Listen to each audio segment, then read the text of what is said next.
pero no tiene el impacto social que puede tener el actual caso de corrupción del PSOE, porque el gobierno de Rajoy ya fue expulsado del poder por la corrupción. Es la democracia interna de los partidos, que para llegar a ser alguien hoy en política es adulación al líder y mientras tanto vives del partido. El gobierno no se puede permitir estar en contra de todo, en el sentido de que, hay un Banco Central Europeo que está a favor, además, de grandes grupos. La materia gris está dedicada a contestar a el y tú más de Montoro, el y tú más de Santos Cerdán. Es decir, esto no es una cuestión de uno u otros, es el endémico problema del sistema político. Que el PSOE cae, que el PP sube un poquito, pero el que en todas las encuestas sube más es Vox, porque efectivamente es el que capitaliza esa inacción de gobierno, esa incapacidad del sistema para dar respuesta a los problemas que tiene la población. Buenos días, buenas tardes y buenas noches. Gracias de nuevo por estar con nosotros en La Plaza. Como ya una buena parte de ustedes conocen, es un espacio producido por el Grupo Economía Digital y en el que damos una vuelta de tuerca a la actualidad que se ha producido de forma inmediata. Tenemos que correr mucho aquí donde nos ven. Tenemos que ir muy deprisa porque es que se nos acumulan los acontecimientos y es muy difícil que lo que ocurrió el jueves aún nos íbamos acordando, aparte de lo del jueves, de lo que apenas había ocurrido 3 o 4 días antes. Ha saltado estos días a la actualidad la imputación, o posible imputación, creo que imputación no, de Cristóbal Montoro, exministro de Hacienda, con Mariano Rajoy, también, si no recuerdo mal, con José María Aznar, por posible tráfico de influencias y otra serie de delitos al atribuírsele al estudio que él fundó, a la consultoría que él fundó, estudio económico, haber sido parte activa en una serie de ventajas que se consiguieron aprovechando su presencia en el Ministerio de Hacienda.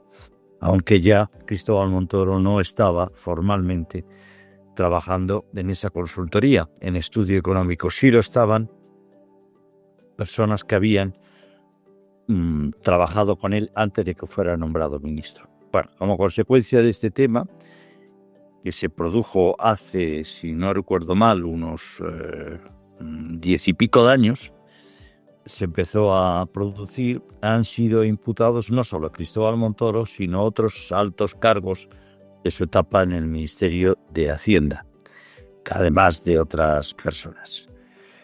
Bueno, frente a esto, las primeras declaraciones que hemos conocido pues no nos inducen al optimismo, claro, porque ante un posible caso de corrupción, un supuesto caso de corrupción, que todo lo que tenga que decir desde mi punto de vista el señor Juan Bravo del Partido Popular es que sí, pero aquí no ha habido ni prostitutas ni mordidas, pues hombre, es un análisis de lo que ha ocurrido con el caso Montoro un poco pobre desde mi punto de vista. Y tampoco le va a la zaga, como podía esperarse, los numerosos ministros del gobierno de Pedro Sánchez que han salido a la luz diciendo, bueno, otro ministro que cae, eso, si no recuerdo mal, la ministra Montero, o con cosas parecidas. Refugiarse en estos momentos en el y tú más es de una pobreza política terrible, pero además es muy desalentador, porque si de verdad queremos regenerar este país, si de verdad queremos poner coto a la corrupción, al tráfico de influencias y demás, pues decir que y tú más significa que ya te conformas, como algún comentarista decía estos días, con empatar en el fango y no por ganar esa batalla, ¿no? Entiendo que la situación de acorralamiento en que está el Partido Socialista Obrero Español y el gobierno de Pedro Sánchez le lleve a celebrar cualquier mínima victoria, aunque sea tan pírrica como estas. Pero a los ojos de los españoles yo quisiera pensar que van a ver que es una muy, pero que muy pobre defensa que es de un oportunismo incluso inútil, porque además cabe recordar que el caso del señor Montoro no afecta para nada, más que por coincidencia las siglas, y ya ni eso, a la etapa del señor Feijóo. Y lo que se está en estos momentos dilucidando es si Pedro Sánchez o Feijóo, cuál de los dos sería en unas hipotéticas elecciones generales mejor presidente del gobierno. Supongo que ese es el dilema en el fondo que hay, o al que deben responder los españoles. Más complejo que todo eso. Evidentemente, pues habrá gente que vote Junts, gente que vote al BNG, gente que vote a Izquierda Unida o a Adelante Andalucía, y que diga, oiga, mi dilema no es si Feijóo o Sánchez, mi dilema es, o lo que yo le pido a los españoles de mi censo es si aprueban o no, si les merece la pena apoyar mi proyecto político. Pero simplificando, en definitiva, son estas las dos personas que en teoría pueden ser presidentes del gobierno en una hipotética contienda electoral que se celebrará en los próximos días. Por lo tanto, muy pobres las respuestas en primera instancia, lamentables, y lo que nos queda es que cada uno de nosotros debe sacar las conclusiones de cómo le ponemos coto a esto, ¿no? ¿Qué podemos hacer? ¿Qué creen nuestros comentaristas que debemos hacer para que no nos encontremos cada 15 días con un caso? Sin igualar el tema Montoro con el tema de Santos Cerdán y Ábalos. Yo creo que no tienen nada que ver uno con otro. No tienen nada que ver. Entre otras cosas porque, aunque Montoro fue un muy importante ministro de Hacienda de un par de gobiernos, del Partido Popular, estamos hablando ahora de hombres que han ocupado el puesto número 2 y número 3 en el caso del gobierno de Pedro Sánchez. Pero bueno, cada uno que haga sus disquisiciones, sus diferencias. Yo creo que eso no va a ser lo significativo, pero bueno, es lo que tenemos delante de la mesa y es con lo que vamos a empezar la plaza de hoy, si les parece a todos nuestros invitados, que son Julián Rodríguez Moscoso. Julián, hola. Bienvenido. Hola, muy buenas. Luego, Julián Larraz, bienvenido, Julián. Muy buenas. En Madrid, a Ismael García Villarejo, ¿qué tal? Hola a todos. Y Bernat García, ¿qué tal? Hola, ¿qué tal? Buenas. Pues os parece que empecemos por coger esto. Hay más historias. Luego hablaré de Chimbote. Y no os riáis, que es algo importante en la política actual también. Vamos a empezar. Venga. Pues empezamos con el caso del señor Cristóbal Montoro. ¿Qué trascendencia le dais? ¿Cómo creéis que eso puede influir en la política actual? Y sobre todo, si queréis ya de paso ir un poco más allá, ¿qué hacemos, no? Para que estas cosas sobre de Montoro es muy complicado hacer algo porque ocurrió hace muchos años, en teoría.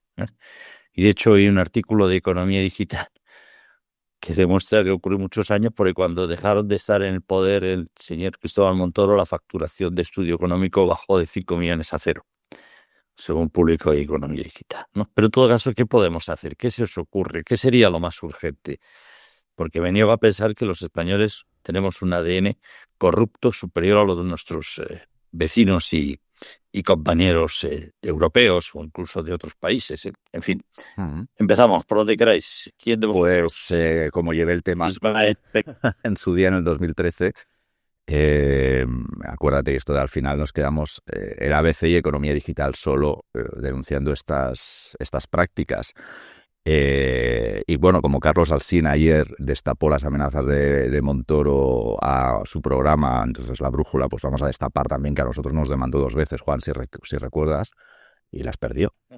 Entonces, a ver, como tengo el caso fresco, aquí lo que hay que condenar es, digamos, los trapicheos políticos. Yo a nivel judicial veo que lo tiene todo a favor. Sobre todo después de las únicas sentencias que ha habido.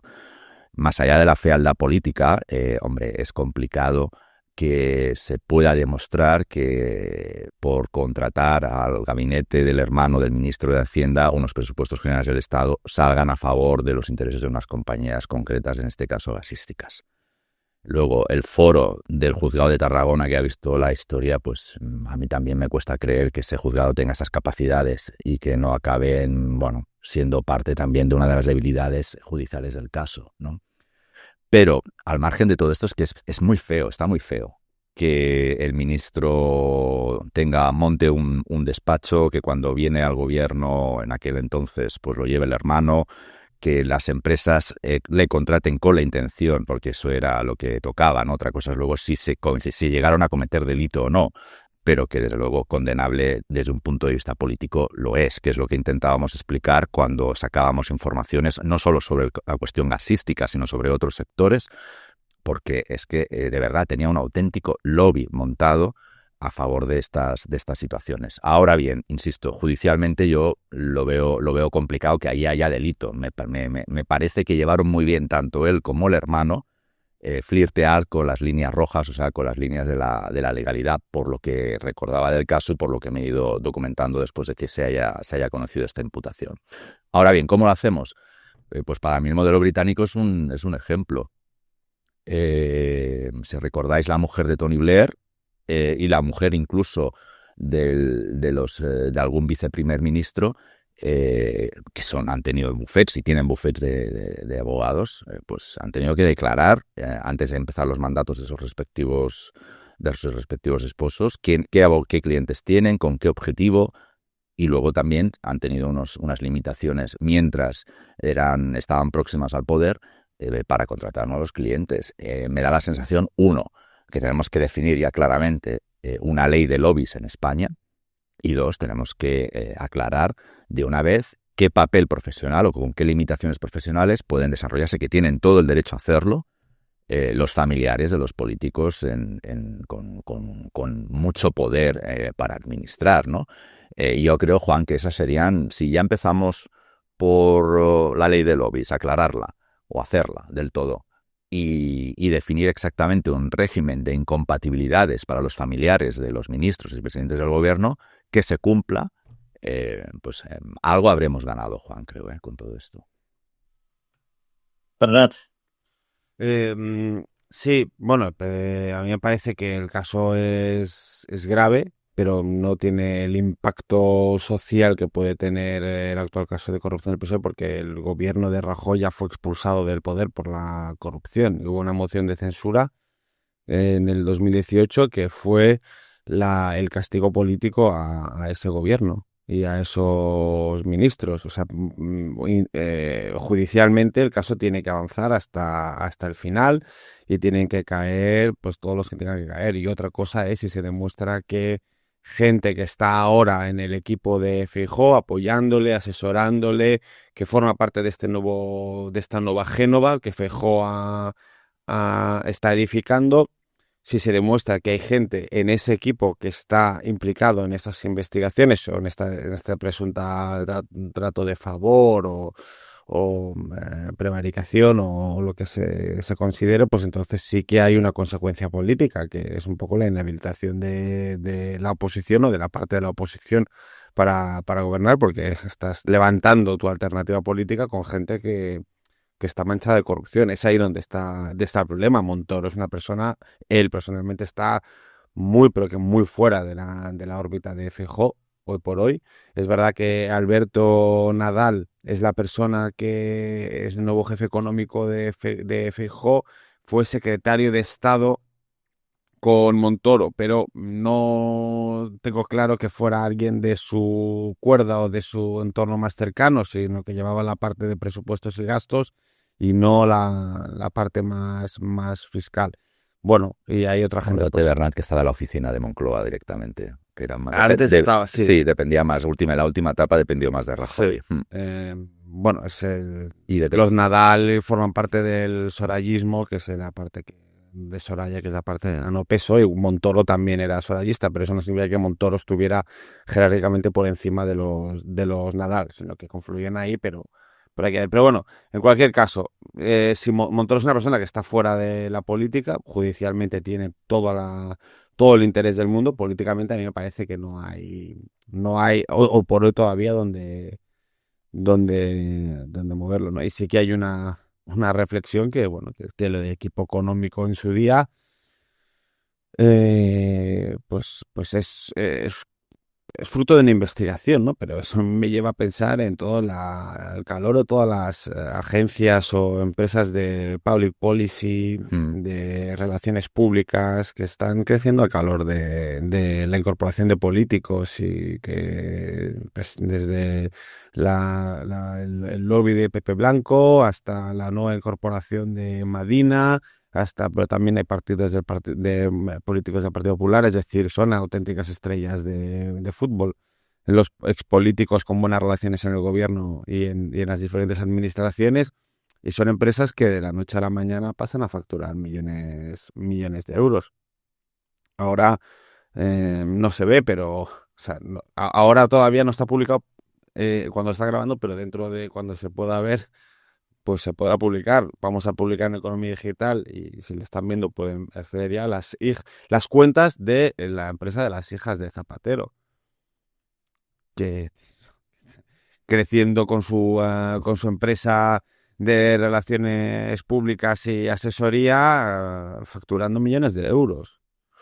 Pues bueno, puede ser que sean dos personas brillantes, que no lo niego, pero bueno, todo forma parte de un ecosistema de relaciones, de acceso al poder que bueno, pues se le meterá mano, no se le meterá mano, pues es difícil porque parece que todos los partidos están un poco en este juego, ¿no? Julián Rodríguez o Julián Larrazca. Bueno, vamos a ver, yo coincido un poco con el análisis que hacía Juan en el planteamiento de la perspectiva en cuanto a que ahora cualquier ciudadano puede pensar que en España la corrupción pues es consustancial a la política, es algo endémico. Esa es la primera lectura y la lectura rápida que puede hacer un ciudadano, ¿no? Porque esto se alimenta además con ese y tú más. Hasta ahora, el y tú más de la clase política, cada vez que saltaba, por ejemplo, el caso de Cerdán, sin establecer comparaciones, yo no voy a establecer comparaciones, en el caso del Cerdán, de Santos Cerdán, el PSOE tiraba de hemeroteca, por decirlo de alguna forma. Es decir, bueno, hubo un caso, pero es que ahora tira del presente, ¿no? Cada auto judicial está marcando la agenda, en esta espiral del y tú más, cada auto judicial está marcando la agenda mediática y política. Y claro, un auto no es un auto puede ser muchas cosas, no es un auto de apertura de juicio oral, a lo mejor no es un auto de procesamiento, sino simplemente pueden ser unas diligencias previas a las que tiene acceso un medio, y eso se convierte en unas diligencias de investigación, eso se convierte en carne de esa batalla. Entonces, esto no hace más que alimentar esa división. Entrando en el tema de Montoro. Bueno, vamos a ver. Montoro fue ministro de Hacienda en dos etapas. La primera fue con Aznar. Equipo económico no nace ahora, no surge ahora, como bien ha publicado Economía Digital. Equipo económico tiene un pasado y ha habido líos mediáticos. Y Montoro tiene un pasado también. En la primera etapa de Aznar era un ministro todopoderoso, pero un ministro que tuvo que sufrir la dimisión de su número 2 en Hacienda, del secretario de Estado de Hacienda. Recordar el caso Gescartera, año 2000-2001, Pilar Jiménez de Reina y su hermano. Esto se dio por delante a la presidenta de la CNMV, este tema, ministro Montoro de Hacienda, y se dio por delante a que tuvo que dimitir ipso facto al hermano de la presidenta de Gescartera, de Pilar Jiménez, que era Enrique Jiménez Reina, a la sazón secretario de Estado de Hacienda. Es decir, Montoro, ha tenido debajo cosas, ¿no? Cosas. Aquello fueron 120 millones de euros, una estafa de las grandes, de las primeras que tuvo Aznar. Entonces, ese pasado yo creo que es bueno para contextualizar. Yo no estoy, pero sí que es bueno para contextualizar. En cualquier caso, este tema es un caso claro de puertas giratorias mal definidas y consolidadas en el tiempo. Es decir, hablabais de acento de publicidad. Es que muchos políticos viven y ganan dinero honestamente, muy honestamente, pero porque se lo permite una legislación que lo que les permite es convertirse en conseguidores para otras empresas. Conseguidores, pues, de muchas cosas, incluso conseguidores de que les reciba algo. Es decir, de intangibles. Eso que es muy difícil de ver, ¿no? Y eso es un escenario del que se ha beneficiado Montoro a buen seguro. A mí no me gusta tomar el todo por la parte y acusar con esta imputación de Montoro. Es decir, como no me gusta cuando hay un proceso judicial, cuando hay un juicio, cuando hay una sentencia, ¿no? Y sobre todo si sentencia llega al Supremo y se confirma, ¿no? Pero aquí tenemos indicios. Bueno, pues nos movemos y opinamos sobre indicios, pero hay que tener mucho cuidado. El escenario, complejo para el PP. En cuanto a Núñez Feijóo, yo creo que no tiene, o sea, yo creo que está indemne de este tema, es pasado del PP. Montoro se llevó, cuando llegó en la segunda etapa de Rajoy, se llevó a la conselleira de Facenda de Galicia, que era Marta Fernández Currás, que era la conselleira de Feijóo, la consellera de Facenda, de Hacienda en Galicia, y se la llevó de secretaria de Estado de Presupuestos.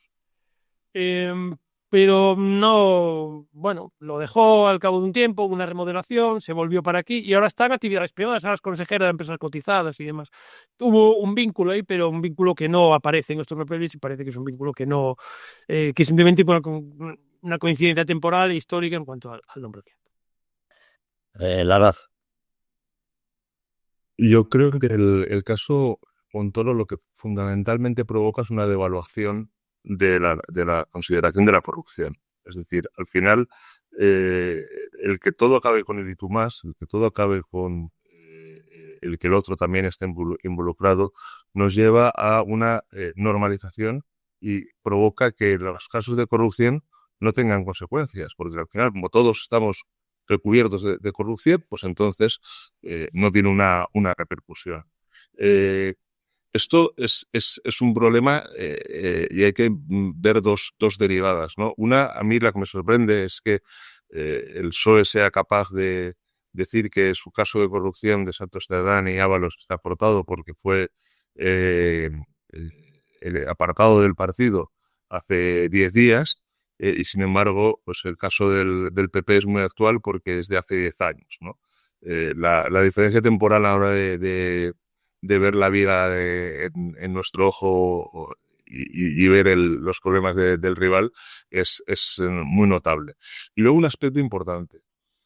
Aquí el problema, sobre todo en el caso de Montoro, está bueno, ¿qué papel puede tener una persona de la vida privada cuando ha pasado por la vida pública? Al final, empezar a poner límites de participación en la vida privada para la gente que participa en la vida política obliga a que prácticamente solo pueden incorporarse a la política funcionarios.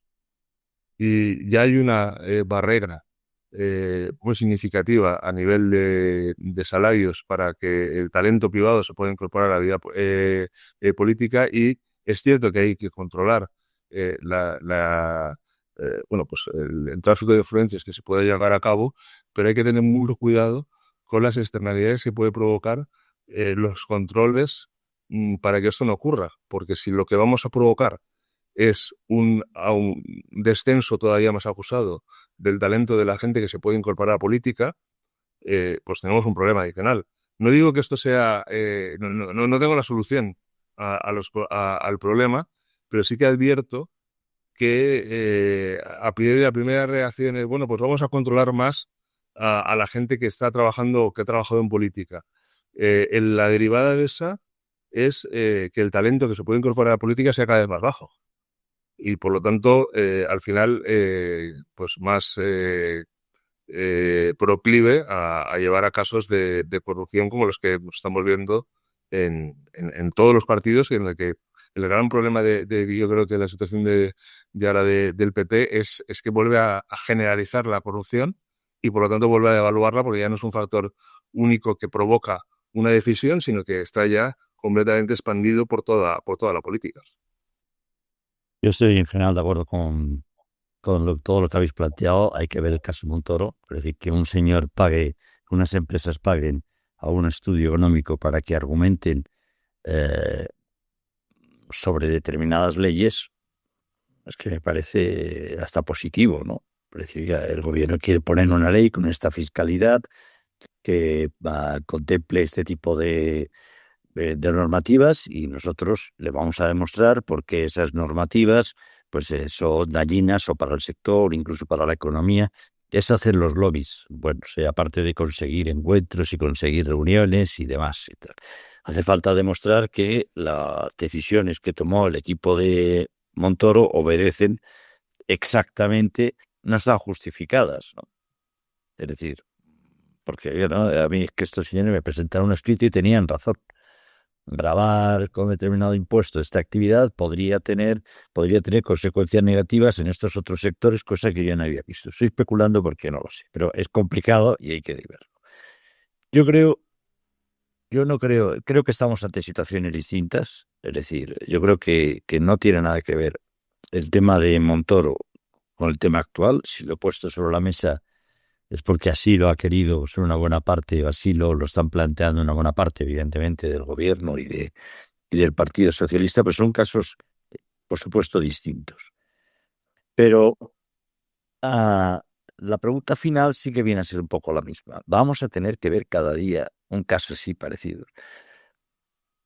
Y yo creo que, más allá de las medidas que proponía Ismael, que parecen sensatas, que no sé si serían positivas o no, supongo que sí, no lo sé, pero más allá de las medidas, yo estoy convencido de que la democracia solo se sostiene si los partidos, las fuerzas mayoritarias, quieren que se sostengan.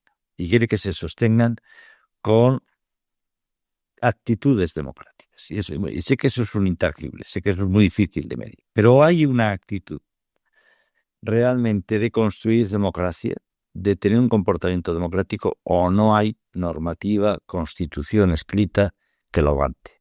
Lo estamos viendo en los casos de Trump en Estados Unidos, lo estamos viendo en los casos de Hungría, lo estamos viendo en España. ¿O existe una voluntad realmente de salvaguardar la democracia, hacer prevalecer las actitudes democráticas? O es muy difícil, No hay norma ni constitución que lo aguante. Y yo, una de las críticas principalmente que le hago al gobierno de Sánchez es que adolece precisamente de eso. ¿Qué son actitudes democráticas? Las actitudes democráticas son fundamentalmente contención en las formas, intentar no herir a los contrarios, y tolerancia hacia los contrarios. Tú tienes que creer, cuando eres mayoría, que los otros tienen todo el derecho, tienen opiniones adecuadas, opiniones certeras, aunque discrepen de las tuyas, y que además están absolutamente legitimados para acceder al poder. Y así será en ese turno. Si tú no tienes esto en tu ADN, tú, no quiero exagerar, pero tienes un principio de autocracia importante. Si tú consideras que lo que tienes que hacer, porque ya tienes una mayoría X, ya puedes convocar un proceso en Cataluña, o puedes, levantando un muro, intentar evitar que la otra parte llegue a gobernar, eso no es una actitud democrática. Y luego quería hacer un par de cosas, más allá de esto, un par de noticias que han salido estos días, o 3, que me han llamado la atención, como si queréis comentar sobre esto. Publicaba, no sé qué medio, creo que era, no sé si era El Mundo, El País, que el número de asesores y de altos cargos del gobierno de Pedro Sánchez sumaba ya 1.747 personas. Asesores más altos cargos, en definitiva, nombramientos a dedo. 1.747 es la cifra más alta en toda la historia de la democracia española. Según el propio Óscar López, el ministro de Transición, ha dicho, en enero de 2025 el número de asesores era 948 y el resto, hasta esos 1.747, eran altos cargos. 948 asesores son 344 más, ahí es nada, que los que tenía Rajoy en su último año de gobierno. Son más, esos 948, que todos los asesores que sumaban todos los ministros de cualquier ejecutivo de José María Aznar. también son 471 asesores más que todo el Ejecutivo, el último Ejecutivo, me parece, de José Luis Rodríguez Zapatero. Para que se vean sin idea de lo que eso significa, de lo que eso puede significar. Y luego el otro caso que os quería contar antes, que me ha llamado muchísimo la atención, porque yo creo que es en estos detalles, o tenemos una actitud, y nuestros dirigentes lo tienen respecto de todas estas pequeñas cositas, pero no hay democracia que lo aguante. Sí, y me temo que tampoco bolsillo que lo aguante, aunque podamos acabar pensando que este país lo aguanta todo.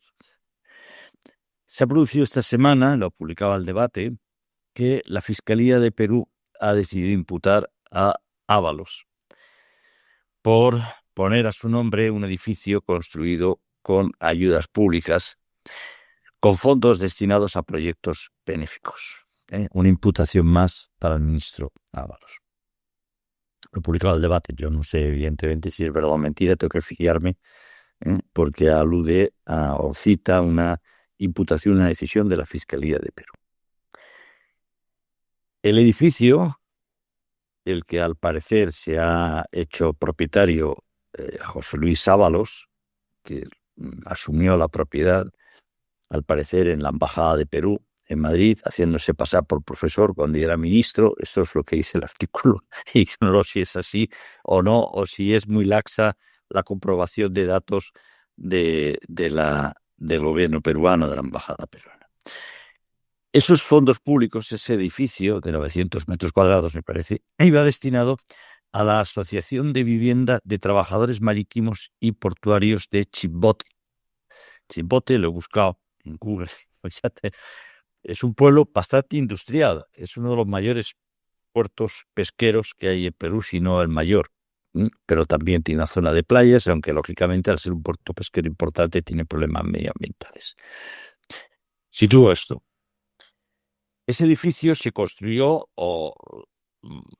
a través de Fiadelso, que es la fundación que tiene José Luis Ábalos. Debe ser muy normal que todos tengamos una fundación. No sé si vosotros, supongo que tendréis cada uno de vosotros una fundación. Tú dos. Estupendo. Media docena, Juan. Me pilléis un poco atrasado. Por eso el señor Ábalos sí tenía una fundación. Y esta fundación fue la que vehiculó estos 150.000 euros de ayuda, que provenían de la Agencia Española de Cooperación Internacional para el Desarrollo, que depende del Ministerio de Asuntos Exteriores, lo cual puede tener un sentido. En fin, la Cooperación Internacional para el Desarrollo financie un edificio, para la Asociación de Vivienda de Trabajadores Marítimos y Portuarios de Chimbote. Pero también participó en esa financiación la Junta de Castilla-La Mancha. En la etapa, creo, no sé si aún estaba o no lo sé. También la Diputación de Valencia. También el Fons Valencià per la Solidaritat. Y también los ayuntamientos, entonces en manos del Partido Socialista, de Santa Pola y de Liria. En fin, el ayuntamiento de Santa Pola y de Liria tienen que financiar, sus fondos son para financiar un edificio para la Asociación de Trabajadores. De verdad hemos llegado a estos. Pero es que no es único este caso. Por mucho que Ábalos tuviera amigos en los ayuntamientos de Santa Pola y de Liria. Es que hace 1 o 2 años pillaron a la Diputación de Barcelona con no sé cuántos gastos en solidaridad, financiando las cosas más inauditas que os podéis imaginar por todas las partes del mundo. ¿De verdad creéis que esto tiene sentido y que esto es un comportamiento? No lo sé, me he quedado... me he quedado a cuadro. Pero yo, si me dejas, Juan, lo uno todo, que es que está todo conectado. Además, un elemento más que pongo sobre la mesa, a ver qué os parece. Gracias a la investigación del caso Ábalos, acordaos que el juez pidió al Congreso que clarificara la titularidad de cuentas y todo eso. Gracias a ese movimiento hemos sabido que lo que sucede es que el Congreso paga al Partido Socialista y luego el Partido Socialista distribuye el dinero, teóricamente de nóminas, entre sus diputados, evidentemente después de aplicar la correspondiente mordida. No, pero perdona, no, Ismael, es peor aún. A ver, cuéntamelo. Está claro que ese es el mecanismo. No, es peor aún. Porque el Congreso lo que dijo fue que no podía acreditar la titularidad de la cuenta en la que ingresaba. Además eso. ¿Cómo que usted no puede acreditar? Usted tiene que acreditarlo. Usted dirá que esa cuenta es del Partido Socialista, que esa cuenta es de la Virgen de Lourdes o esa cuenta es de quien sea. Pero ¿cómo que usted ingresa un dinero público en una cuenta cuya titularidad no puede acreditar? Yo, o sea, en fin, seguro que vosotros tenéis una razón, ¿eh? Yo no lo puedo una. Es decir, es como si te preguntan a ti en Hacienda y ¿acredite usted la titularidad de la cuenta de Ismael García Villarejo? Y yo, pues no sé. Entonces estamos en la misma situación. Yo sabré quién es el titular. Otra cosa es que sea mentira o no. Claro, pero el titular lo tienes que saber. Pero bueno, a lo que iba.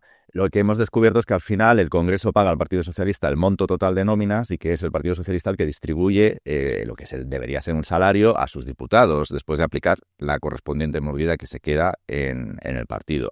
Lo uno con lo de los 1.700 cargos de confianza, que efectivamente la última vez que hicimos cuentas en este mismo programa eran 1.000, que supongo que son los 900 no sé cuántos que decía que admitía López, ¿no? Eran solo asesores. Sí.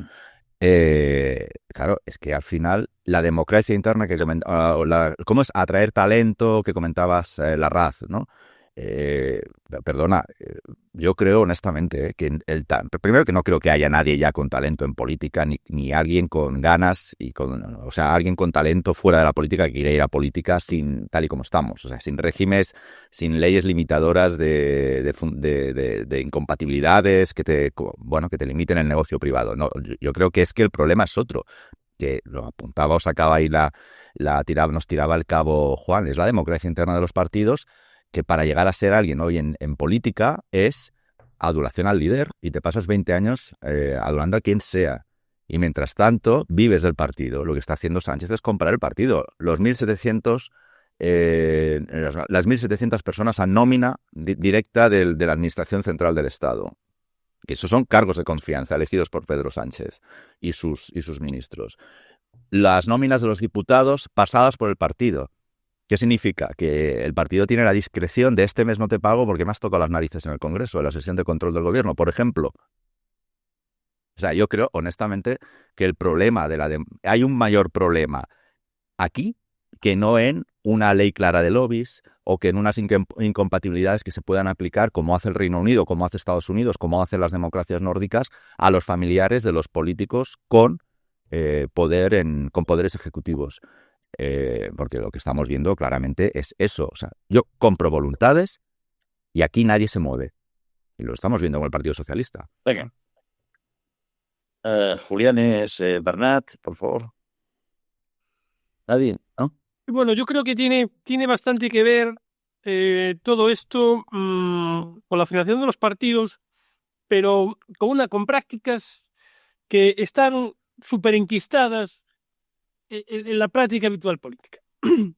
Los consejos de administración de los organismos públicos, por ejemplo, de las televisiones públicas, están ocupados por gente designada por los partidos, de uno u otro color. No solo de PP y PSOE. Bueno, esa gente y sus consejeros, que son puestos apetecibles, consejeros en representación y en nombre, esos consejeros están bien remunerados, cobran bien, pero es que ceden al partido una parte de ese salario, de lo que cobran como consejero. Es decir, pero Julián, eso es una cosa. Claro, pero eso es una cosa y lo otro es lo contrario. Es decir, yo capturo tu sueldo, retengo lo que me da la gana y te ingreso lo que me da la gana. Por tanto, que una cosa es una donación y otra cosa es una mordida. Pero es el partido el que le dice, oye, de tu salario, tú te vas aquí al consejo de tal, pero de tu salario, para el partido, el 40, el 30, el 20, el 15, quiero decir, son formas de financiarse los partidos que son casi paralelas a la financiación normal, pero eso está así, ¿eh? Y a lo mejor el BNG, pues a sus consejeros de la televisión gallega, pues les exige X y el PP les exige X menos Y. No lo sé, pero esto es así y es una forma de financiar el partido. A lo que voy es a que todo esto es como los asesores también. Es decir, que creemos que los asesores son cargos de confianza, son gente pensante que está súper nivelón. No, nos equivocamos. A los periodistas que hacen notas de prensa, sabemos de sobra que se les contrata como asesores también. Es decir, a los chicos que están haciendo las notas de prensa, son asesores, son puestos de libre designación, que al final, eso pide una regulación. Porque, ¿qué pasa? Que muchas veces se consolidan las plazas, a lo largo de los años se van consolidando las plazas. Ah, te saco la plaza para que te quedes aquí. Llega, aunque sea del mismo ministerio, o de la misma consellería, o de la misma concejalía, llega un nuevo alto cargo y dice, no, yo me traigo a los míos. Entonces, aparto a los que están consolidados aquí ya y cojo, así se va sumando, así se va sumando. Y son los periodistas que hacen las notas de prensa, lo sabemos de sobra. Y habrá otros, habrá otros. Por tanto, esto pide, yo creo que una regulación.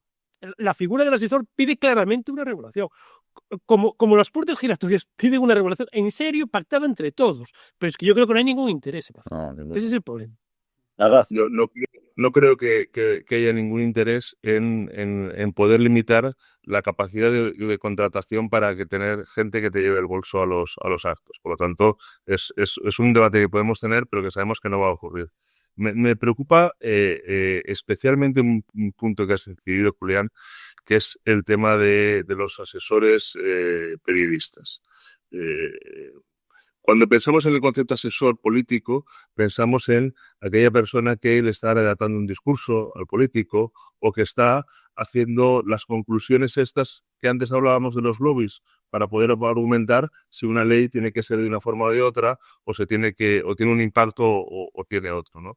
Pero bueno, hay como dos tipos de asesores, ¿no? Los del back y los del front.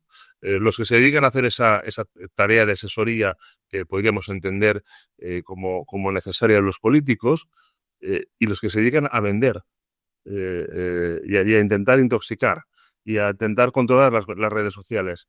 Y ese incremento por parte del gobierno de Pedro Sánchez en asesores van en esa segunda parte, no de generar buenos contenidos y buenas acciones políticas, sino de generar resistencia y mantenerse en el poder, lo cual es pues tremendamente pernicioso. Pero luego, además, recordar el tema de conversación que tuvimos, quiero recordar que la plaza de la semana pasada, en la que estuvimos, no sé si fue la semana pasada o hace dos, ¿no? Cuando estuvimos hablando del peso de los afiliados y las cuotas, por lo tanto, que tenían los afiliados. Hemos mutado y por lo menos podemos diagnosticar, ¿no? Que en lugar de tener cuotas de afiliados que apoyan un proyecto, tenemos generación de asesores que aportan parcialmente sueldos o generación de cargos públicos. ¿Cuántos ministerios tiene ahora Pedro Sánchez? Creo que ya eran 2 equipos de fútbol, ¿no? 23 son. Pues, por lo tanto, 2 equipos de fútbol con árbitro y todo, ¿no? Entonces, todo eso son generación de recursos, pero que están focalizados, insisto, si hubiera ese incremento de 600, 700 asesores para generar leyes en los cuales hubiera una recaudación mayor que permitiera aumentar el estado de bienestar, sería maravilloso. O de generación económica, sería maravilloso, pero es que no hay materia gris dedicada a esto. La materia gris está dedicada a contestar a el y tú más de Montoro. Y por tanto, desde el otro lado, y tú más de Santos Cerdán. Es decir, esto no es una cuestión de uno u otros. Es endémico problema del sistema político. No, yo estoy de acuerdo con todo esto y que se da la circunstancia de que la coincidencia de que el mayor número de asesores y de cargos a dedo del gobierno coincide con el periodo con más inactividad legislativa que ha tenido España en muchos años, que no se está aprobando absolutamente nada. Ninguna ley. En esta legislatura no ha habido presupuestos. Hubo una ley de amnistía que no la redactó en el gobierno, la redactó Puigdemont con Cerdán y nada más. Y hay una serie de promesas y tal, pero es que no se está aprobando nada. No hay acción política, no hay nuevos presupuestos, no hay nuevas cuentas, no hay nuevos programas porque está parado. Y esto es curioso, ¿no? Porque dices, pues es que hay 1.700 personas a dedo, pero es que claro, es que la velocidad, la acción política de este gobierno es tal que es que requiere mucha, pero no es así, ¿no? Entonces, que lo que se está reforzando, por lo que al menos se conoce que los fichajes de Moncloa pues van con esta parte más de los no de spin doctors, pero es esta gente pues que se dedica más a las ETG maneja, a reforzar las relaciones, a las los soft powers más por detrás que refuerzan y esto es terrible y bueno, hay un problema de transparencia, ¿no? Que es que no se conocen no se conocen quiénes son esas personas, no se conoce la totalidad de esos asesores. Y yo, que no puedo estar más de acuerdo con la transparencia, también las redes sociales y los ataques continuos que hay de un lado y de otro, pues es el argumento defensivo de este gobierno, es decir, no lo quiero publicar porque quiero proteger a la gente que hay aquí, porque luego si no les están zurrando y les persiguen y tal. Entonces como que está todo muy, muy intoxicado y es muy difícil salir, pero yo sí que creo que, como lo que habéis apuntado, que de esto solo se puede salir con más transparencia absoluta. Hasta ahora la ley de lobbies que está a punto de tramitarse, solo se obligan a justificar las reuniones de los lobistas en el Congreso de los Diputados.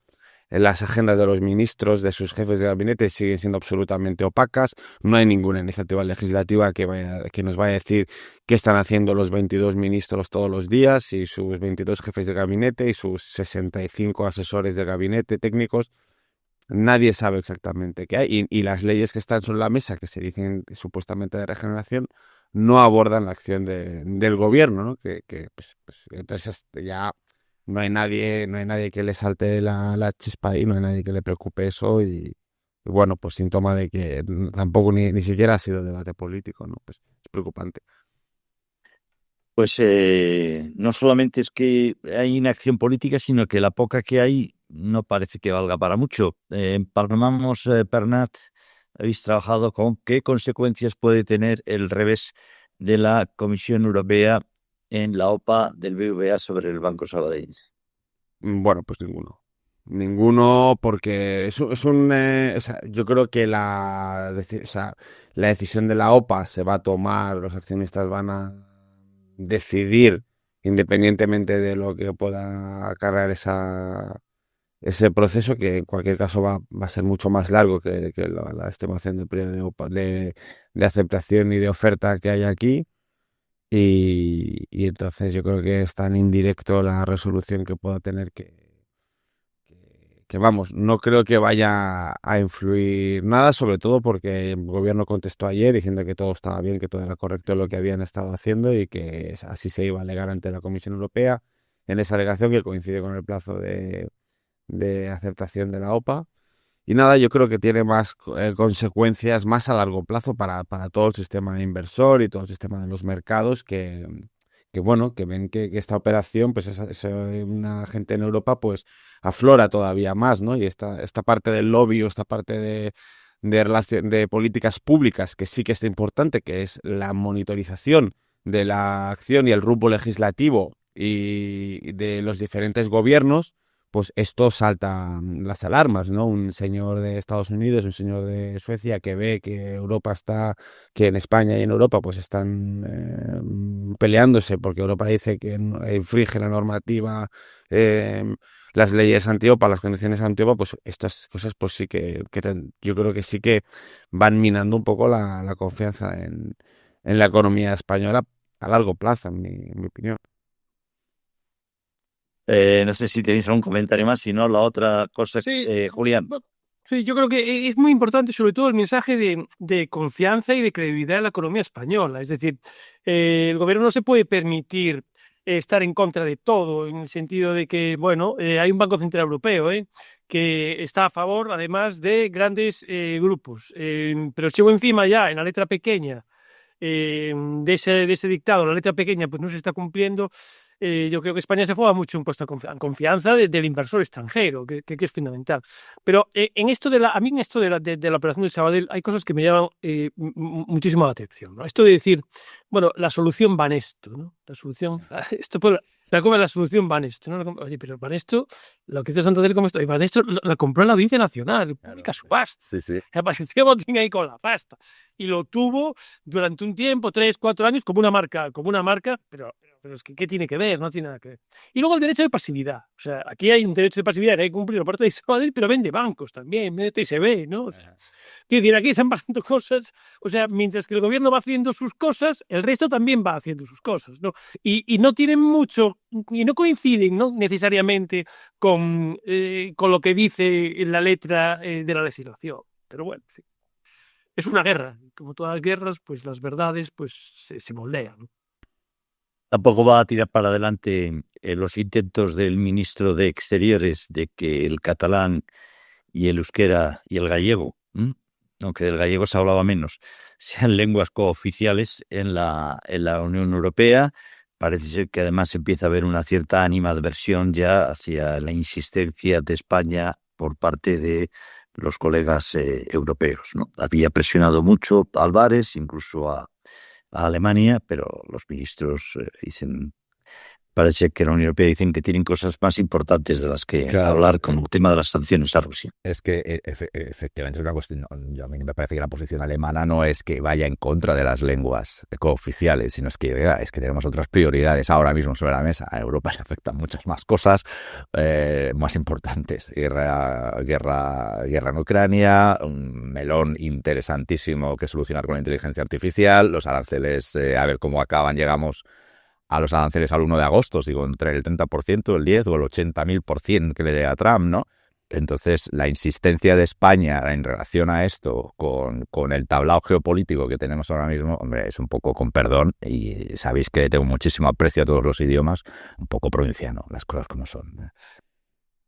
Sí, pero también significa, por lo tanto, que necesitan o sea, es la demostración de que necesitan llevar ese debate hasta el punto en el que los socios europeos le digan cállate ya de una vez, para poder demostrar a sus socios independentistas, oye, yo por lo menos lo estoy intentando, fíjate que hasta he cabreado a este voto, es decir, forma parte del paripé de la necesidad de intentar demostrar que vas a cumplir una cosa que no vas a poder cumplir. Pero es que como la hoja de ruta que me temo es mucho es mucho peor que de lo que estamos hablando, si el catalán es cooficial o no de la Unión Europea, no creo que estén esas, con perdón, esas también cosas porque lo que estoy seguro que están negociando es ver cómo nos plantan el referéndum, después que vendrá después del cupo catalán. O sea, yo creo que están en esas cuestiones, más que en eso, que es venderlo más de cara a la parroquia de los partidos nacionalistas, que no porque vaya a afectar a una alianza de gobierno. Pero esto yo, más allá de un tema provinciano, o sea, yo lo que creo que es un cambio de cromos con Junts del gobierno en una negociación, ¿no? Es decir, y de paso, bueno, lo que puede ser una demanda para una sociedad, en el caso de Junts es una exigencia que el gobierno tiene que cumplir. Entonces, pues una demanda puede ser cumplida o no, pero una exigencia a cambio de algo, que es lo que está haciendo Junts, pues es lo que justifica este movimiento del gobierno, ¿no? Porque tú puedes considerar muy bien que se considere lengua europea el gallego, el vasco, pero no te va la vida en ello. Es decir, por eso puede ser una demanda que esté mucho tiempo ahí. Pero otra cosa es que Junts esté pidiendo eso y arrastre, y hay un efecto arrastre, y el gobierno vende las 3 lenguas cooficiales para llevarlas a Bruselas, ¿no? A cambio de algo, ¿no? Que es la relación y el sostener esos apoyos en el Congreso de los Diputados. Yo creo que va por ahí el tiro. Fíjate que aparte de que sea que Junts juegue lógicamente lo que le interese y tal, y aparte de estas contrapartidas o de estas negociaciones que conocemos o que intuimos, al final cuando haces cosas, si haces ante Europa, tú no puedes tratar a Europa como si fuera... No puedes tratar de decir, voy a utilizar Europa porque me interesa. Mira, ¿ves cómo utilizo Europa? Porque Europa es algo más serio que eso, ¿no? Es decir, yo entiendo, hay una declaración del ministro de Luxemburgo que dice, el ministro de Exterior dice, hemos necesitado días para acordar sanciones a Rusia, todavía no somos capaces de tener decisiones sobre Israel y tener un alto fuego en Palestina, y en serio nos ponemos a discutir y a aprobar el gallego, el euskera y el catalán. Exacto. Sí, hombre, es que Europa es algo serio. Esto está bien, pero vamos a avanzar en lo que realmente nos preocupa en estos momentos, ¿no? Es que lleva una semana también el gobierno complicada. Supongo que habéis seguido intensa los argumentos del señor Urraca, que el apellido a mí me encanta, que es el abogado de la Comisión Europea, sobre la amnistía, sobre la ley de amnistía, ¿no? Entonces, hombre, lleva una semana complicada el gobierno con Europa, que como dices, Juan, es que es una cosa real, es muy burocrática, pero es muy seria. Entonces, hombre, vamos a ver qué hacemos. Bueno, da la impresión, claro, que el gobierno está de perdidos al río con la agenda de los partidos nacionalistas. Sabe que su forma de mantenerse en el poder es llegar a toda esta serie de acuerdos, pero yo Y a Sánchez ahora mismo Bruselas le importa poco, a su equipo le importa poco, están en modo supervivencia y no están. Pero yo creo que esto está creando un caldo de cultivo que me parece preocupante porque y que no sé si se lo va a tener que tragar Sánchez o quien venga, pero en los últimos meses o desde el estallido del caso Cerdán hay una ciudadanía que ve que su gobierno lo único que se está esforzando en hacer es en negociar el cupo para Cataluña, en facilitar el regreso de Puigdemont, en que el catalán sea lengua oficial, en hacer transferencias de la seguridad social al PNV, donde los presupuestos no están ni se les espera, donde no hay iniciativas para vivienda, donde todo lo que se prometía de vivienda no se está haciendo absolutamente nada. Yo veo que bueno, desde un punto de la tertulia política todos entendemos por qué lo hace y tal, pero es que la sociedad española está viendo eso. Ve que aquí estamos todos en una posición de empobrecimiento eh, de los trabajadores, con graves problemas en muchos aspectos. Se no quiere hablar de Torre Pacheco, no hemos comentado nada de Torre Pacheco, que es un foco atiado también por el populismo de extrema derecha, pero está en el debate.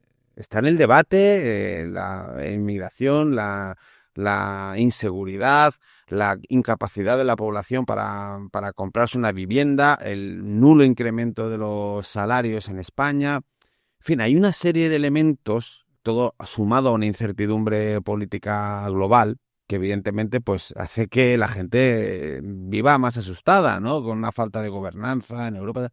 Y ve que su gobierno está huyendo hacia un carrerón que solo va en dirección a Cataluña y a PNV y a las cesiones y a dar más dinero a Cataluña a través de nueva financiación singular y a tal, no sé qué, que luego habrá matices y tal, pero esta imagen yo creo que o sea, puede ser peligrosa y puede formar un caldo de cultivo que luego nos asustaremos de que la extrema derecha, nos asustaremos de que el nacionalismo español, pero es que hay que compensar toda esta agenda de alguna forma, hay que tener un proyecto de país.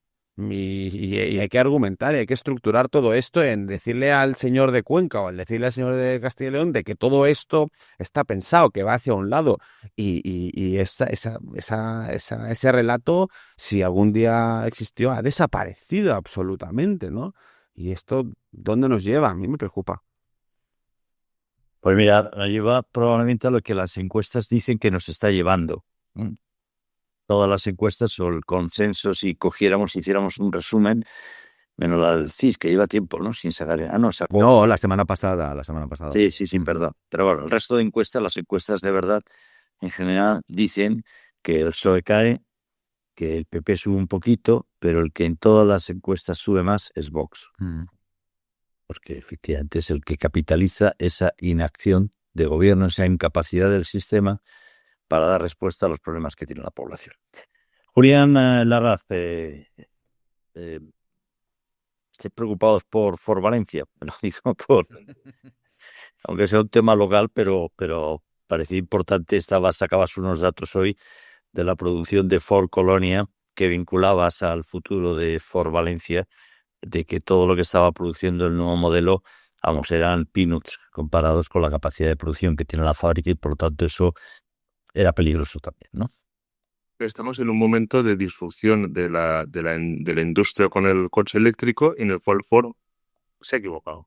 Es decir, básicamente ha sacado un Capri y un Explorer y creo que no los ves por las calles y sin embargo cada día vemos más BYDs.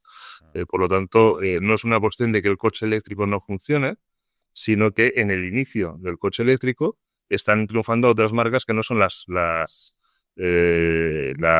que estén en fábricas en España. Entonces, evidentemente, desde Valencia hay una gran preocupación por el éxito que pueda tener el Volkswagen i2 que se fabricará en Navarra y el Cupra Raval que se fabricará en Martorell, porque las baterías eran de Sagunto. y por lo tanto afectará a la industria de la automoción, pero en el caso de Ford, que es uno, recordemos que en 2016 420.000 vehículos. Es decir, ojo al volumen. Yo creo que solo Vigo ha llegado a superar a Ford Almussafes a nivel de producción. Es decir, estamos hablando de la segunda mayor fábrica de España, que está ahora rondando los 100.000 vehículos y que la otra apuesta que tiene la compañía en Europa está en 80.000. Es cifras absolutamente ridículas y propias de lo que ocurre antes de cerrar una fábrica. No digo que vaya a cerrar, digo que todo lo que ocurre antes de que una fábrica cierre es lo que le está pasando a Ford Almussafes. Por lo tanto, habrá que ver, y luego además en un modelo, que aquí nos metemos ya en periodismo de motor, el Bronco es un modelo que no creo yo que sea precisamente el gusto más europeo que hay. Apuntaba Ismael un dato que es crítico, y es los aranceles de Estados Unidos. Cualquier decisión que se tome sobre el futuro de Almussafes estará directamente vinculada a lo que aquí es una marca más, pero recordar que en Estados Unidos Ford es puro estilo americano y por lo tanto con una gran influencia por las decisiones que vaya a tener lanzada. Poco te buscan. Ya no sé si tiene noticias de Stellantis y si no, empezamos a poner Sí, puntos. bueno, es un sector en reconversión, es que tenemos que asumirlo. Lo que no se asume en España es que el automóvil, y en Europa, es que el automóvil europeo está en reconversión industrial, por la competencia que supone la irrupción del coche eléctrico, y a su vez los coches chinos, vía precios, con unas calidades más que dignas, ¿no? Entonces, no se asume eso desde aquí. Y yo creo que Stellantis Vigo también tiene muchos problemas por resolver, muchísimos. Sí, pero por ejemplo, yéndonos a Stellantis ha comprado una marca china que es Leapmotor y que está vendiendo una caja de cerillas, permitidme la expresión, pero si busquéis el coche y veis una imagen que asemeja además físicamente a una caja de cerillas, de pequeño que es, pero que son 10.700 euros. Entonces, hay una reflexión sobre el coche eléctrico y que además uno que es usuario del mismo se está dando cuenta, y es que hace 8 meses, la gran mayoría de los cargadores de coches eléctricos estaban ocupados por vehículos de alta gama. Hoy en día, cuando vas a los cargadores de coches eléctricos que hay por España, la gran mayoría son BYDs o vehículos de gama media-baja. Es decir, el coche eléctrico tenía un estigma y una característica de vehículo de alta gama y esto ha cambiado. Ahora tenemos vehículos de gama de acceso, y repito, en el caso del Leapmotor de Stellantis, en el que el concepto del precio ha cambiado radicalmente con lo que era la imagen que tenía. Y ahí es donde los productos tienen que focalizarse. Por eso insistía tanto en el hecho, o sea, tanto el Volkswagen i2 como el Cupra Raval son vehículos de gama de acceso. En eso es lo que nos estamos jugando, pues un triángulo de producción de automóvil que es muy importante. Estamos hablando de Navarra, Barcelona y Valencia. Gracias a Ismael, a vosotros, García Villaresco, gracias a Bernat García Girona, a Julián Rodríguez Moscoso y a Julián Rada, por dar todos los apellidos. Gracias también a César Pérez, que está a los mandos, y a Gina Neira, que está en el control de las redes sociales. Gracias a todos. Les espero siempre que ustedes quieran, porque la plaza está permanentemente abierta. Nosotros, fijo, volvemos a cambiar los contenidos como poco el próximo viernes. Hasta entonces, un abrazo a todos. Hasta luego.